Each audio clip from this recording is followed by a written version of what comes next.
Ivoiriennes, Ivoiriens, mes chers compatriotes, chers amis de la Côte d'Ivoire, je suis très heureux de vous retrouver en cette fin d'année 2021 à l'occasion du traditionnel message à la nation. Depuis que vous m'avez accordé votre confiance, nous connaissons ensemble, année après année, des avancées importantes et des progrès indéniables dans notre pays. Le creuset de tous ces progrès, c'est la paix. Cette paix que nous a léguée le père de la nation, le président Félix Houphouët-Boigny, et que nous devons chérir comme notre bien le plus précieux. Cette paix, nous l'avons retrouvée avec bonheur, grâce aux efforts de chacune et de chacun de vous, ainsi que de toutes les forces vives de la nation ivoirienne. La paix et la stabilité ont été consolidées au cours de cette année 2021 avec la tenue des premières élections législatives inclusives dans notre pays depuis une vingtaine d'années. Je félicite tous les partis politiques pour leur participation à ces élections, qui ont abouti à la mise en place d'une Assemblée nationale plurielle avec l'ensemble de l'opposition significative. Je voudrais réaffirmer mon attachement au dialogue constructif qui contribue à l'apaisement du climat social. Nous continuerons avec le gouvernement à rassembler toutes les filles et tous les fils de notre beau pays. Vous pouvez me faire confiance. Mes chers compatriotes, au plan sécuritaire, je voudrais vous rassurer à nouveau. Nos forces de défense et de sécurité sont mobilisées pour contrer toutes les velléités, en particulier au moment où le terrorisme constitue une menace à nos frontières et dans la sous-région. Je félicite nos forces de l'ordre pour leur courage et leur engagement.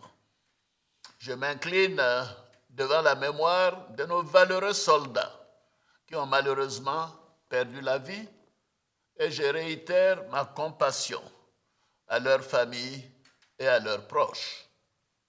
Nous continuerons de renforcer nos capacités de défense et de sécurité, ainsi que les investissements dans les infrastructures socio-économiques dans les zones concernées, afin de lutter contre le terrorisme et toutes les autres formes de menaces, y compris l'orpaillage clandestin.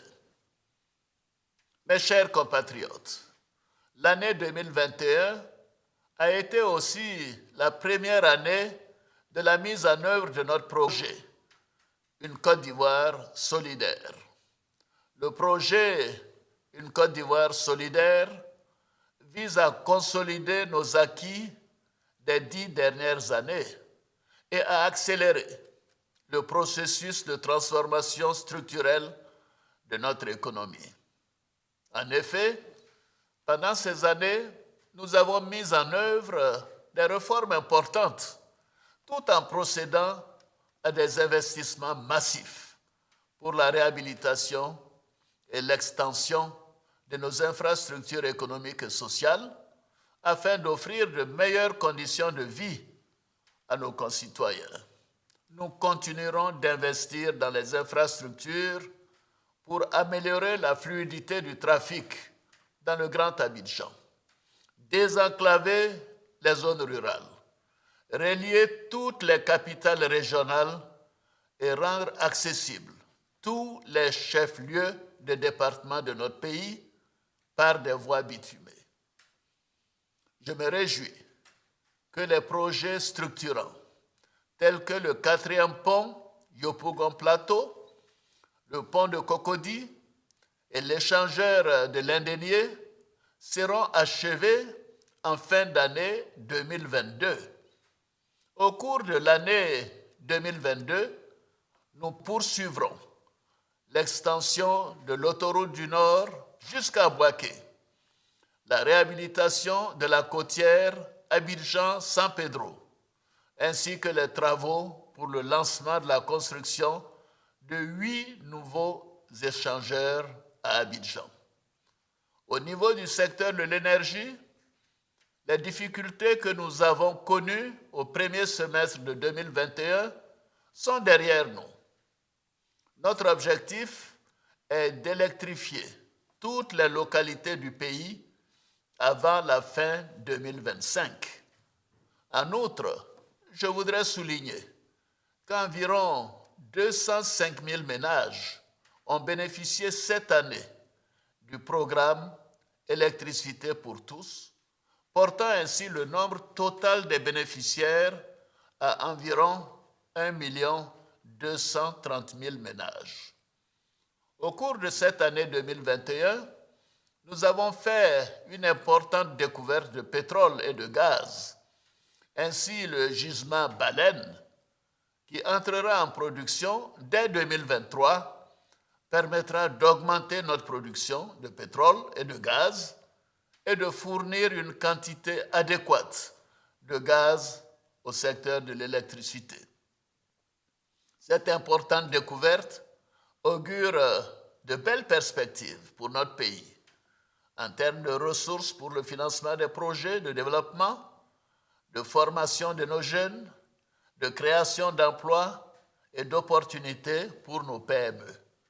Ce sera aussi le premier gisement zéro émission nette en Afrique.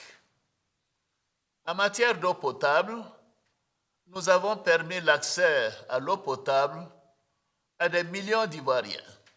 Aujourd'hui, plus de 80% des Ivoiriens vivant dans nos villes et plus de 70% vivant en zone rurale ont accès à l'eau potable. Nous poursuivrons le renforcement de la desserte nationale en eau potable afin de faire face à l'urbanisation rapide de nos villes, mais aussi d'améliorer la qualité de vie dans nos villages. Mes chers compatriotes, chers frères, chères sœurs, dans le secteur de l'éducation, les récentes réformes adoptées à la rentrée scolaire, ainsi que les états généraux de l'éducation et de l'alphabétisation, dont les recommandations seront bientôt disponibles, contribueront à améliorer le contenu et les méthodes d'enseignement de notre système éducatif. Par ailleurs, les travaux de réhabilitation des lycées techniques d'Abidjan et de Yopougon, du lycée professionnel commercial de Yopougon et du centre de bureautique, de communication et de gestion de Cocody, le CBCG, devrait s'achever en 2022 afin d'améliorer l'employabilité de nos enfants. Au niveau de l'enseignement supérieur, l'Université de San Pedro a effectué sa première rentrée académique en octobre 2021 et l'Université de Bondoukou ouvrira ses portes en octobre 2022. Par ailleurs, afin d'offrir un cadre de formation adéquat à nos jeunes, nous avons lancé un programme de construction et de réhabilitation de plusieurs cités et restaurants universitaires. Ainsi, nous avons en 2021 ouvert les cités universitaires de Williamsville, Port-Boué 1 et 2 et de Korogo, de même que les restaurants universitaires de Daloa et Korogo. Ce programme se poursuivra en 2022 avec l'ouverture des cités universitaires d'Abobo 1 et 2, de Port-Boué 3, de Vridi, ainsi que de nouveaux restaurants universitaires à Cocody et Abobo à Niamey. Au niveau de la santé, le gouvernement a mis en œuvre une importante réforme hospitalière en vue d'optimiser l'accessibilité à des soins de meilleure qualité. Dans ce cadre, la réhabilitation et la construction de plusieurs infrastructures ont été achevées cette année sur l'ensemble du territoire national. Il s'agit notamment du nouveau CHR d'Aboisseau, du service de gynécologie obstétrique du CHU de Treichville, de la phase 1 de l'hôpital général d'Adiamé et du CHR de Daloa. Ce vaste programme se poursuivra avec l'objectif de rapprocher chaque Ivoirien, où qu'il se trouve sur le territoire national, d'un centre de santé bien équipé et de consolider la mise en œuvre de la couverture maladie universelle. En ce qui concerne la lutte contre la COVID-19, notre plan de riposte économique et sanitaire, combiné à la résilience de notre économie, a permis de contenir les effets de la pandémie avec un taux de croissance économique positif d'environ 2% en 2020 et 6,5% en 2021. Cette dynamique se poursuivra en 2022 avec un taux de croissance projeté à environ 7%. Je profite de l'occasion pour saluer les efforts du Premier ministre Patrick Achi et du gouvernement. Je félicite l'ensemble des acteurs impliqués dans la lutte contre cette pandémie. À la date d'aujourd'hui, près de 15 millions de doses de vaccins ont été reçues et plus de 7 millions de doses ont été administrées dans notre pays. Toutefois, la COVID est toujours présente avec l'apparition de nouveaux variants dans le monde et la recrudescence de cas positifs en Côte d'Ivoire. Par ailleurs, la quasi-totalité des décès dans notre pays concerne les personnes non vaccinées. J'invite donc à nouveau tous nos concitoyens à se faire dépister, vacciner et à respecter les mesures barrières. Ceci est très important.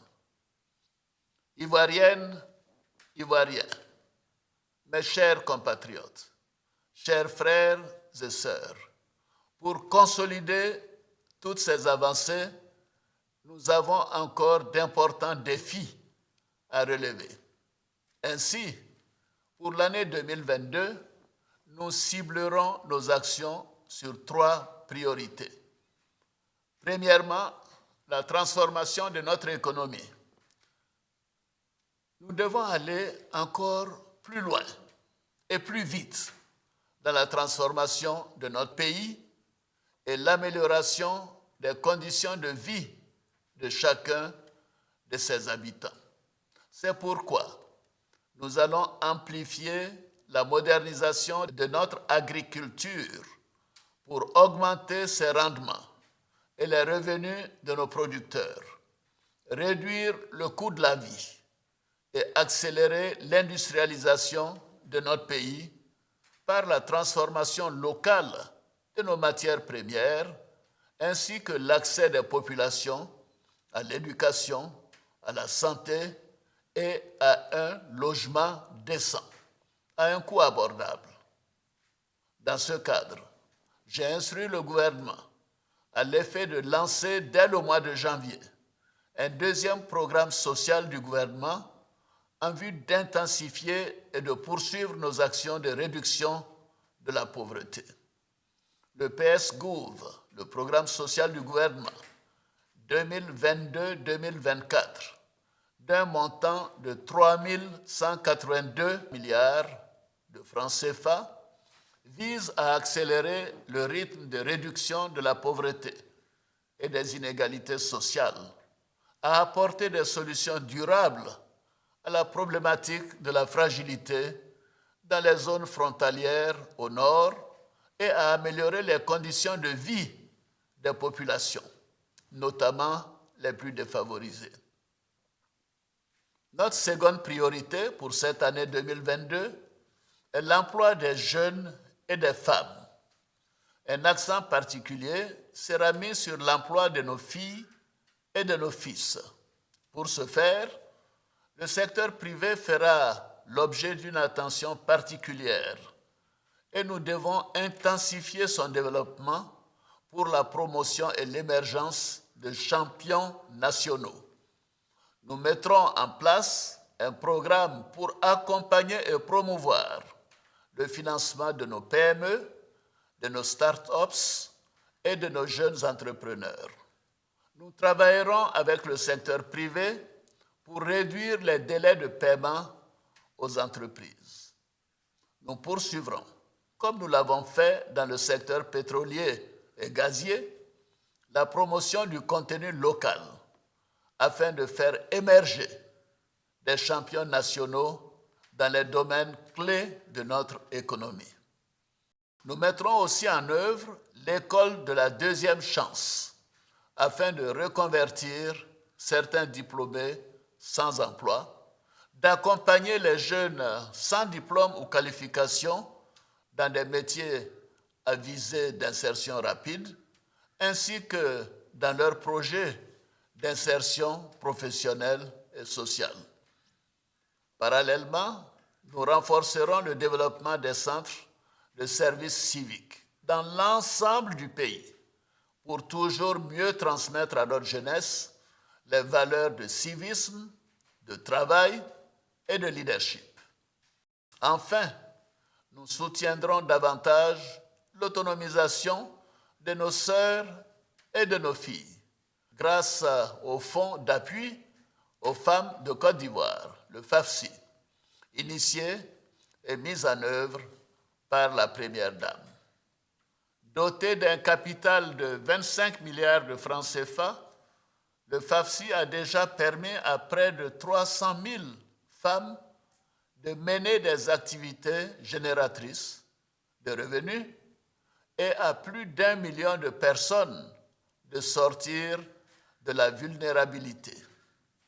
Notre troisième priorité pour 2022 est la bonne gouvernance et la lutte contre la corruption.